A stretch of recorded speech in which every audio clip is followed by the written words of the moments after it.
September 13 tanghali. Ayan po ang aming lunch, fried rice. So, ito naman po ang gulay namin, achar. Kaya sarap po yan i-combine sa fried rice. Diba? Nunya achar. Sarap po to, parang parang papaya ba ganon, achar. Pero ito, pepino, cabbage, carrots, ano pa yung iba? Tsaka may sesame seeds. Ayan. Ayan po ang aming lunch ni Lola. Salamat po sa panunood. Huwag po sana kayong magsawa.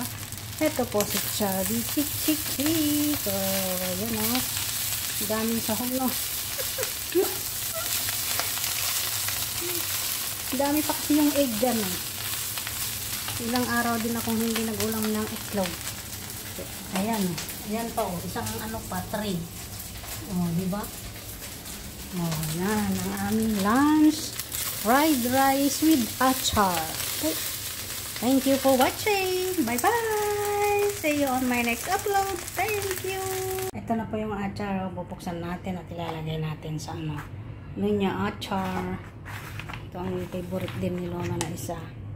Kaysa yung kimchi. Ayaw niya yung kimchi. Ayan o. Ayan siya. Diba? Ayan ang achar. Yan yung achar. Ayan o. Carrots, pepino, cabbage lang pala. Tapos may mani yan. May mani pala. At saka yung